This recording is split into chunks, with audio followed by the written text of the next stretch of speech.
ભરૂચ શહેરના ward number 8માં આવેલ અને એમજી રોડ પર આવેલી રોયલ કોમ્પ્લેક્સના કેટલો ભાગ જર્જરિત હતો. ફ્લેટો જર્જરિત છતાં તેને નગરપાલિકા દ્વારા ઉતારવાનું માટેની નોટિસ જારી કરી દેવામાં આવી હતી અને તેને લઈને બિલ્ડર દ્વારા આ ખકડધજ અને ભંગાર રોયલ કોમ્પ્લેક્સના ઉપરના માળને ઉતારવાની શરૂઆત કરી દીધી હતી. પરંતુ હવે આ કોન્ટ્રાક્ટર દ્વારા નીચે આવેલી એટલે ગ્રાઉન્ડ ફ્લોર પર આવેલી કોમર્શિયલ દુકાનોને પણ નોટિસ આપ્યા વગર તોડી પાડવામાં આવી છે.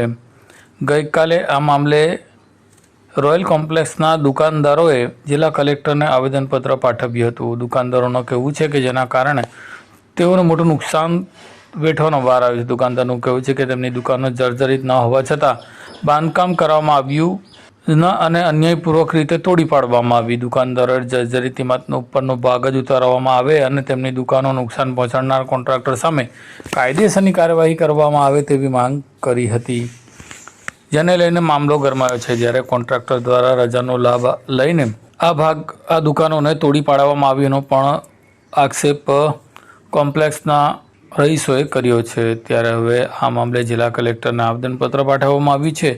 સહિત અબ્દુલ કામટી સહિતના આગેવાનો તેમજ સ્થાનિક રહીશો અને દુકાનદારોએ ગઈકાલે જિલ્લા કલેક્ટરને આવેદનપત્ર પાઠવીને આ મામલે તપાસ કરી યોગ્ય ન્યાય મળે અને વળતર મળે તેવી માંગણી કરી હતી. આવેલું છે અહીંયા ભરૂચ નગરપાલિકા દ્વારા ઉપરનું જે જર્જરિત બિલ્ડિંગ હતું તે ઉતારવાની પ્રક્રિયા હાથ ધરી.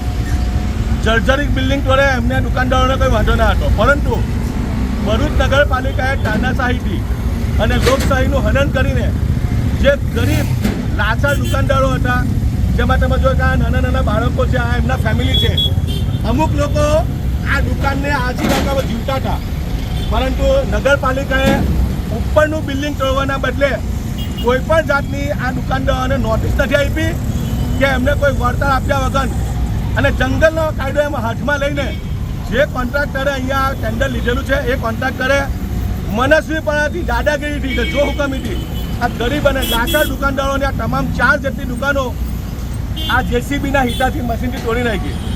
સવાલ પ્રશાસનને, ભરૂચ જિલ્લા કલેક્ટરશ્રીને અને ભરૂચ નગરપાલિકા સીઓ સાહેબને છે કે શું આ લોકો રોજીરોટી કમાય એ એમનો ગુનો હતો? તમારે જે જર્જરિત બિલ્ડિંગ હતું એ તોડે એમને કોઈ વાંધો ના હતો, પરંતુ નીચેની જે ગ્રાઉન્ડ ફ્લોરની દુકાનો હતો, જે એક એક દુકાન આજે 40-50 લાખની કિંમતની દુકાન હતી, પરંતુ નગરપાલિકાના જે કોન્ટ્રાક્ટર છે તે કોઈ પણ જાતની આગોતરા આયોજન વગર, દુકાનદારોને જાણ કર્યા વગર અને કાયદો હાથમાં લઈને બિચારા ગરીબ લોકોને નિરાધાર કરી દીધા. આજે 4 જેટલી દુકાનો તમે જમીનદોસ્ત કરી નાખી. આનો સખત શબ્દોમાં નિંદા કર્યા. આજે અમે ભરૂચના કલેક્ટર સાહેબને, ત્યાંથી ભરૂચ નગરપાલિકા સીઓ સાહેબને અપીલ કરવા છે કે જે કોન્ટ્રાક્ટરે ખોટી રીતે ગેરકાયદેસર દુકાનો તોડી એની સામે કાયદેસરની કાર્યવાહી થવી જોઈએ અને આ ગરીબ દુકાનદારોને ન્યાય મળવા માટે આજે અહીંયા અમે જસ્ટિસ મેળવવા આવેલા છે. જો આ બાબતે નગરપાલિકા તરફથી કોઈ યોગ્ય કાર્યવાહી કરવામાં નહીં આવે તો અમે કોર્ટ રહે આ કોન્ટ્રાક્ટર સામે, નગરપાલિકા સામે કાર્યવાહી કરીશું. આ તમે મા બહેનો જોઈ લો કે એમની રોજી માટે અમારે મા દીકરીઓએ રોકવા આવવું પડ્યું છે. मेरा नाम नसरीन सादिक खलीफा है और मेरे हस्बैंड ऑफ हो गए हैं और मैं विधवा हूँ और मेरे जो दुकान टूट गई है उस पर मेरा घर खर्च चलता था. ये मेरे छोटे छोटे बच्चे हैं, अब मैं घर खर्च कैसे चलाऊंगी? बच्चा का भणतर भविष्य, इससे बड़ी थोड़ी छोकरी भी है तो कैसे मैं घर खर्च चला सकूंगी? अब इस पर मेरी रोजी रोटी ने मेरा घर खर्च चल रहा था और हमारी इसको दुकान की नोटिस नहीं आई थी. दुकान की नोटिस आई नहीं कि दुकान ऊपर की आई थी. अब ये घर खर्च मैं कैसे चलाऊंगी, किसने चलाऊंगी? हमारी मांग है कि हमारे को दुकान बना के दो. અમારી દુકાન છે ભારતી પાસે, એ દુકાન અમારી છે. આ કાયદા વગર અમને નોટિસ વગર આ દુકાનનું કામ મારું હતું નહીં કે દુકાન હટાવવાની હતી. ઉપરની જ હટાવવાનું પાસ થયેલી, અમારે નોટિસ આવી નથી. કાયદા વગર આ કામ કેવી રીતે લીધું એમને સમજ નહીં પડતી.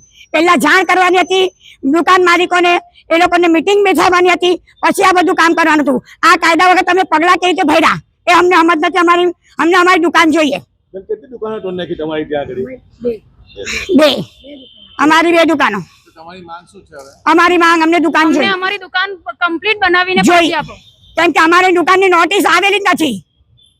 ના તમે કાયદા ઉપરની હતી, હા, નીચેની દુકાન તોડવાની કોઈ જરૂરત જ ના હતી. હા, અને નોટિસ આવી બી નથી. કોઈ નોટિસ વગર આ જે ડિમોલેશન જે કામ થઈ રહેલું છે એ બિલ્ડરે પોતાની સલામતી માટે આખી દુકાનો તોડી હા નાખી છે. પોતાની સલામતી આજ સુધી આ ઇતિહાસમાં બન્યું જ નથી કે કોઈને નીચેની દુકાનો જર્જરિત થઈ અને નડી હોય. હા. ઉપરની મિલકત જે જર્જરિત થઈ ગયેલી હતી તો તે તોડવાની જરૂર હતી અને એ લોકોને નોટિસ પણ આપેલી હતી. એ લોકોએ ખાલી બી કરી દીધેલું. નીચેની દુકાનની કોઈ નોટિસ જ ના હતી. અને હમણાં સુધી આ જ વાત ચાલતી હતી કે ઉપરનું ઉતરશે. આ એકદમ પગલા તે ભરી લીધા. આજ રોજ તારીખ 2/4/2026 અને ગુરુવારના રોજ ભરૂચની ભરતી ટોકીજ પાસે આવેલ રજની ગંડા એપાર્ટમેન્ટ જેનો રોયલ કોમ્પ્લેક્સ, આ રોયલ કોમ્પ્લેક્સમાં ભરૂચ નગરપાલિકા દ્વારા ઉપરના જે રેસિડેન્શિયલ ફ્લેટ હતા જે જર્જરિત થતા જેને ઉતારવા માટે ભરૂચ નગરપાલિકા દ્વારા કાર્યવાહી કરવામાં આવેલી. છેલ્લા ઘણા સમયથી જે કોન્ટ્રાક્ટરને ટેન્ડર મળેલું તે એના માણસો મૂકી અને એપાર્ટમેન્ટના ઉપરના માળો ઉતારવાની શરૂઆત કરેલી. પરંતુ 2 દિવસ પહેલા ભરૂચ નગરપાલિકાએ કોઈ પણ જાતની દુકાનદારોને નોટિસ કે આગોતરા આયોજન વગર એમને અંધારામાં રાખીને જે ગરીબ મજલૂમ અને બેસહારા લોકો જાતે રોજીરોટી કમાતા હતા એ લોકોની દુકાનો પર કોઈના પ્રેશરમાં આવીને આ આગળની જે 4 જેટલી દુકાનો હતી જેની એક દુકાનની કિંમત આજના માર્કેટ જોતા 50-60 લાખ રૂપિયાની એક દુકાનની કિંમત થઈ. એ દુકાનો નોટિસ આપ્યા વગર કાયદો હાથમાં લઈને આ ગરીબ અને મજદૂર લોકોની દુકાનો પર જેસીબી ફેરવી દીધું.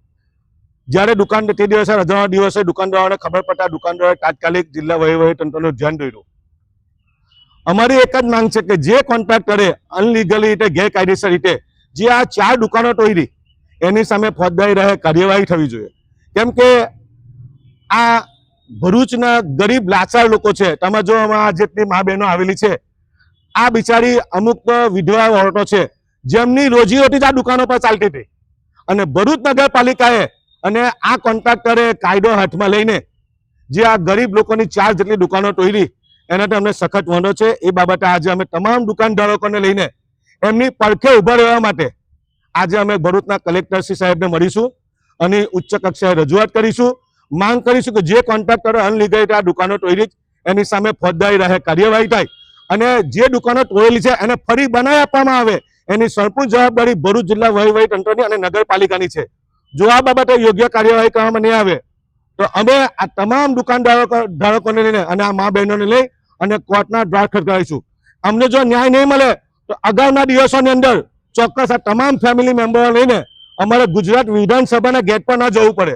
અમને ભરૂચ જિલ્લા વહીવટીતંત્ર પાસેથી આશા અને અપેક્ષા છે કે આ લોકોને ન્યાય મળશે અને જસ્ટિસ મળશે અને ગુનેગાર જે લોકોએ ખોટી રીતે દુકાનો એની સામે કાયદેસરની કાર્યવાહી કરી એવી અમારી માંગ છે. कॉल करें अभी 8733083364 पर या 9426889560 पर. हिमालय इंटरप्राइजेज, जियो मार्ट डिजिटल भरूच,